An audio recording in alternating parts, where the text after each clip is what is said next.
Damien was a very big advertising executive. He had everything: money, power, and every woman he wanted. But in reality, he was a terrible person. He saw women as nothing more than toys. First, he would sweet-talk them into his trap, spend the night with them, and then send them away the next morning with expensive gifts, so they would quietly leave his life forever without asking any questions. One day, a big business party was going on at a private island. There, Damien was leisurely playing golf while his boss, Fred, was busy finalizing deals with big clients. The CEO of the Guinness company wanted to hire their agency, but a big problem arose. His board of directors had clearly stated that they would only work with an agency that had equal representation for women. However, Fred's company did not have a single female creative director. Hearing this, Fred became furious. But then, Damien smiled and spoke up. He lied, saying that their company had just promoted a woman to creative director the previous week. Hearing this, the CEO was pleased, and the deal moved forward. But as soon as they were alone, Fred looked at Damien in confusion. He asked who this new director was, as he had never heard of her. Then Damien laughed and told the truth. He had lied in front of everyone. He said they would promote any female employee when they got back. Surprisingly, instead of being angry, Fred was impressed by Damien's cleverness. He happily said that when he retired, Damien would be the next CEO of the company.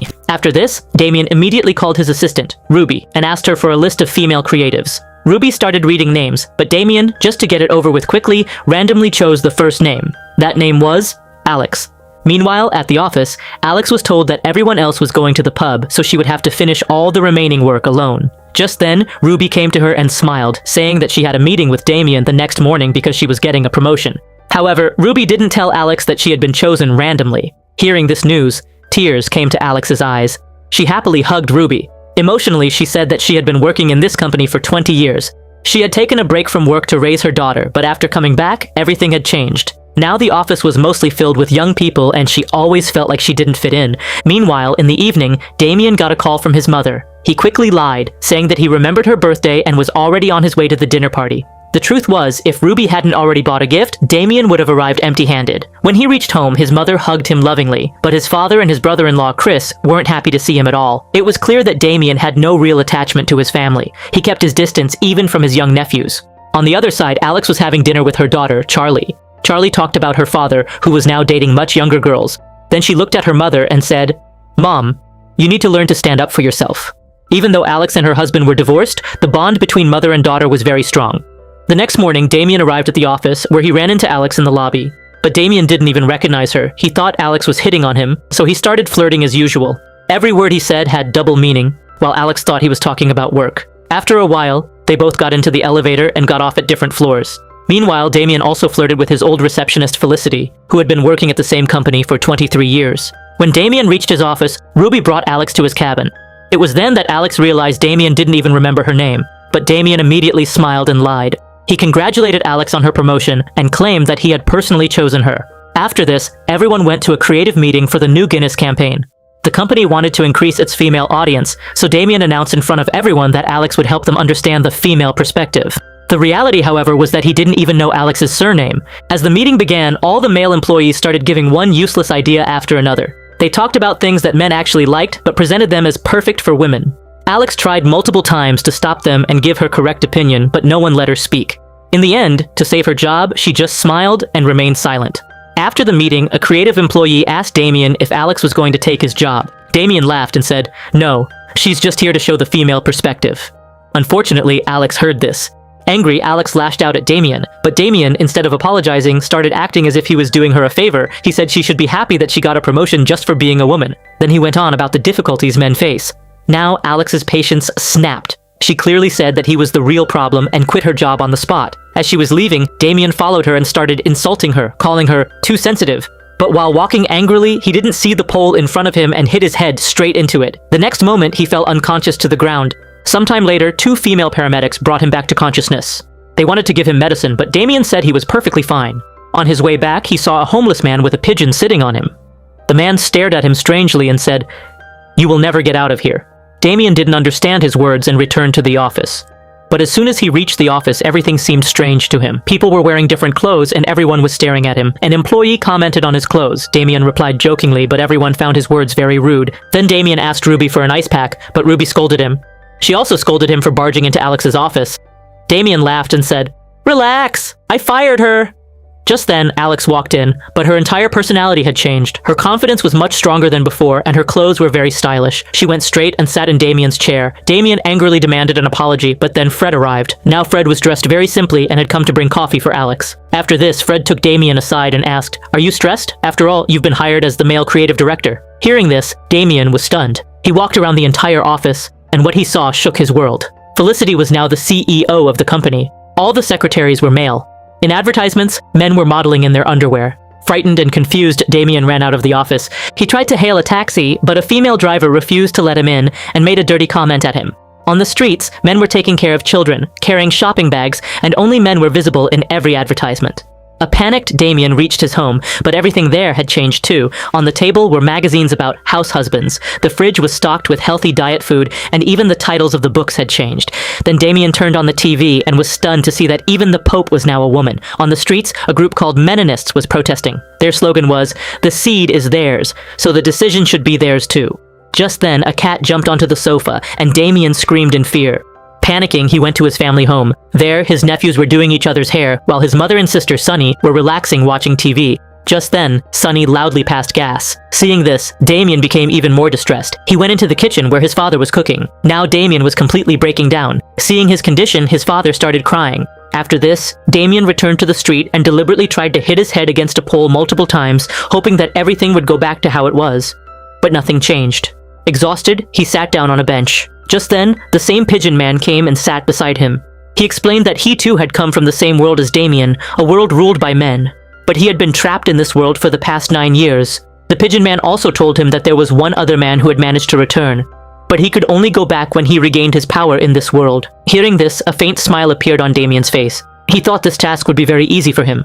The next morning, Damien woke up to find the cat comfortably sitting on his bed. He got up in a panic and went to take a shower, but the shower was so small he couldn't bathe properly because it was designed for women. After this, Damien took the subway to go to the office, but his troubles didn't end there. In the crowded subway, a woman deliberately stood extremely close to him and kept rubbing against his body. For the first time, Damien felt as uncomfortable and helpless as he had probably ever made someone else feel. On the other side, Alex's life had completely changed. She had custody of Charlie, and a male maid was preparing breakfast at her house. While eating breakfast, Alex read the newspaper, which had big news that Saudi Arabia had finally allowed men to drive. As soon as Damien reached the office, he went straight to Felicity and tried to flirt with her as usual. But Felicity didn't even recognize him and scolded him, throwing him out. A little later, the creative meeting began. Alex announced that Guinness wanted to launch a wine for men, so everyone started giving new advertisement ideas. But now the world had completely flipped. Women were saying very offensive and stereotypical things about men. For the first time, Damien felt how humiliating it was to hear such things. When he protested, Alex called him too sensitive. She joked that men become aggressive if they don't masturbate once a week. Not only that, she warned Damien that if he caused any disturbance in the meeting, he would be fired. In the evening, Alex and Felicity sat at a bar having drinks. They mocked the Menonist movement and then started flirting with much younger boys. Meanwhile, Damien asked Sunny how to gain respect and attention from people in the office. Sunny explained that looking attractive was the most important thing. The next day, Chris took him shopping, while Sunny followed behind, carrying the shopping bags. Chris explained that if Damien didn't look good, no one would notice him, but if he looked too good, people wouldn't take him seriously. So it was important to find a balance. He even forced Damien to buy special underwear to make his bulge look bigger. After this, Damien went to a salon where all the hair on his body was removed. His hair was dyed, white hairs were removed, and curls were made to make him look cute. However, he refused to get penis extension surgery. For the next several days, Damien's life completely changed. He woke up at 5 a.m. to exercise, ate healthy food, applied beauty masks, and spent hours grooming. Slowly, his look changed so much that women on the street would whistle at him and make comments. When Damien returned to the office, even Alex complimented him. This time, when he flirted with Felicity, it worked. Felicity agreed to take him along to a business lunch with Guinness's new male CEO. During the lunch, the women were happily eating large amounts of meat, while Damien forced himself to order only a salad. Just then, the CEO said he wanted to find a new advertising company because Alex's agency had no experience with the male market. Damien tried to say something, but Alex cut him off. She reminded the CEO that Guinness had faced a harassment lawsuit in the past and had appointed a man as CEO to save their image. Then she pretended to understand how difficult leadership is for a man. Hearing her words, the CEO was pleased and agreed to work with their agency again. During this, Felicity kept rubbing Damien's thigh under the table. After the lunch, she invited Damien to her house for dinner. Damien agreed on the outside, but inside he was panicking. He immediately went to Sunny's office and asked if sleeping with the boss was necessary to advance in a career. Sunny clearly said it was illegal. After this, Damien went to a clinic and underwent penis enlargement treatment, which later made him walk in a strange way. That night, when Damien arrived at Felicity's house, she was waiting for him wearing only a robe. They flirted, and then Felicity gave him a costume to wear. After a while, Damien stood in front of her dressed as a cowboy. He spoke in a fake southern accent and even did a little dance. Damien felt humiliated inside, but Felicity loved it all. But then, in the midst of the excitement, Felicity suddenly had a heart attack and died right there. During the funeral, Damien told Fred everything, but Fred just laughed. He said that sleeping with someone didn't get you a promotion. If that were the case, all men would be in power. Just then, Damien learned that most of the men in the office had slept with Felicity, but none of them had gained anything.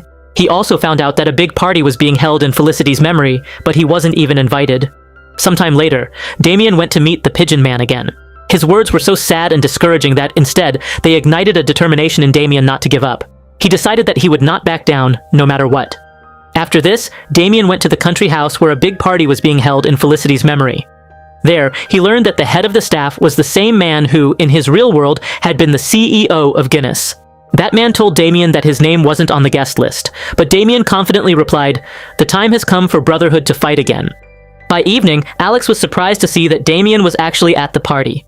Damien smiled and said he would compete with her for the CEO position, but Alex laughed because she didn't believe Damien could do it. Dinner began, and Damien kept flirting with Glenda, the chairwoman of the company who would choose the new CEO in Felicity's place. Damien cleverly told her that if she chose a male CEO, people would see her as very progressive and modern. After this, Damien played a romantic and sexy song on the piano. Glenda was quite impressed with his performance and invited him to a club. Just then, Alex said she would join them too. After reaching the club, the three kept drinking continuously. Whatever drink came in front of them, they gulped it down without thinking. After a while, Glenda suddenly collapsed. Damien panicked, thinking he had caused her to die as well, but the relief was that Glenda had only passed out from the alcohol. On the way back, Damien and Alex were so drunk that for the first time, they talked to each other comfortably. Slowly, their fighting began to lessen, and they started understanding each other. After reaching home, they used Glenda's head to unlock the door, then somehow carried her to a room and put her to bed. The next morning, the company's board wanted to hear the future plans of its most important employees. Damien gave the first presentation. He gave a great speech about change, innovation, and the importance of new ideas. At the end of his speech, he released a butterfly, which flew and landed directly on Glenda's shoulder. Just then, the meeting was interrupted because Alex got a call from Charlie. Her teeth had been broken, and because it was the weekend, no dentist was available. Damien immediately said he could help because he knew the best dentist in London. He called Sunny, but Sunny started cursing him on the phone, and everyone in the meeting heard her voice. Finally, Sunny agreed to see Charlie. Alex asked Damien to come with her because she didn't want to leave him alone with Glenda. On the way back, Alex drove very fast and carelessly. Suddenly, a tire got punctured. She stopped the car and started changing the tire herself. Meanwhile, her ex-husband kept calling. Angrily, Alex explained that her ex-husband was a model who had trapped her using the child. Then she started complaining about men and said that she was the one truly deserving to be CEO. Listening to her words, Damien began to realize how terrible a person he himself had been in his real world. When Sunny finished treating Charlie, Alex thanked Damien from the heart. They both decided they should go back home, as it was too late to return to the meeting. But suddenly Alex went back to the country house and found Damien already there. They started arguing again, but this time there was a strange attraction in their argument. Slowly, they began to grow close, and finally, they became intimate. Yet, they kept trying to dominate each other, as if the fight between them was still not over. The next morning, Damien tried to sneak away, but he found that Alex had already woken up and also wanted to leave quietly without any awkwardness. They both looked at each other and laughed a little. Then Alex smiled and said, "Last night was amazing. It felt like I was with myself." Damien agreed that he had felt the same way. They both made it clear that they didn't want to start a relationship, but despite that, they realized how similar they were. For the first time, Damien felt that he had had such a long, honest, and genuine conversation with a woman. A little later, they were about to get close again when Alex's phone rang. She was told that the company had chosen her as the new CEO. Hearing this, Damien's face fell. He became angry and shouted, "You didn't even give a presentation." Then he started cursing the entire system that judges people more by their gender than by their talent. Now Alex had had enough. She looked at him coldly and clearly said, "You're fired." At the office, Fred and the other male employees gave Damien an emotional farewell, hugging him. For the first time, he realized how much sympathy and emotional support men received here. After this, Damien went outside and sat with the Pigeon Man. Just then, 2 pigeons flew and landed on his head, as if he too had now become a part of that world. Meanwhile, a big celebration party was held for Alex at the company, as she was now the new CEO. In the evening, Damien removed the pigeons from his head and went home to meet his family. There, Chris helped him clean off all the pigeon droppings. Then he said he had an idea. The next day, they both went to see a lawyer. The lawyer told them that the entire process of selecting the CEO had been fraudulent and that Damien had been wrongfully terminated, so if he wanted, he could fight a legal battle and get his position back. However, the lawyer warned that the case could get very dirty and messy, but Damien was not ready to back down. The lawyer asked if he had any personal information that could be used against his bosses. As soon as the company heard about the lawsuit, Glenda angrily said, "This is why we don't hire men." But her anger grew even more when she learned that Alex and Damien had slept together. Within a short time, the company lost a big client, and rumors began to spread that other clients might also leave. Still, Alex couldn't understand why Damien and his lawyers hadn't yet used their relationship against her. Finally, frustrated, Alex went straight to Damien's house. She angrily asked, "Why aren't you using what happened between us against me?" But Damien was confused himself. He just said, "I don't know." Just then, Alex got a call from Glenda. She told her that Damien had been made the new CEO of the company. Hearing this, Damien panicked. He shouted, "I'm not ready to come back." Then he looked up at the sky and shouted that he didn't want to return to his old world just yet. But then his foot slipped on the wet ground and his head hit the ground hard. After some time, when Damien opened his eyes, he found himself back in his real world. He immediately ran to the office. When he got there and saw Felicity alive, he happily hugged her. Then he told Ruby that she deserved a promotion and that he would take care of it soon. But right now, he needed to find Alex. At that moment, Fred asked him to come see a new campaign with the models, but this time, Damien clearly refused. He told Fred that he should be ashamed of his behavior. After this, Ruby gave him Alex's address. Before leaving the office, Damien apologized to every employee, even the cleaning lady who was actually Glenda. A little while later, Damien knocked on Alex's door. The same cat lived there, and seeing it reminded him of the other world. Charlie opened the door but immediately closed it when she saw Damien. Then Alex came out, but she also slammed the door in his face. Then Damien started apologizing loudly. Finally, Alex came back. Damien honestly said that her campaign ideas were truly brilliant. He even repeated her ideas to prove that this time he was telling the truth. Now Alex laid down some conditions and Damien said yes to everything without arguing. Finally, Alex agreed to come back to the company. A few months later, Guinness's new campaign turned out to be a massive hit. The company's sales began to skyrocket. Alex won an award for that campaign and appeared on magazine covers. And on the other side, Fred found himself trapped in that other world, where he was alone with only the Pigeon Man. So friends, I hope you liked this video. If you liked the video, then like, share, and subscribe to the channel. See you in the next video. Till then, bye.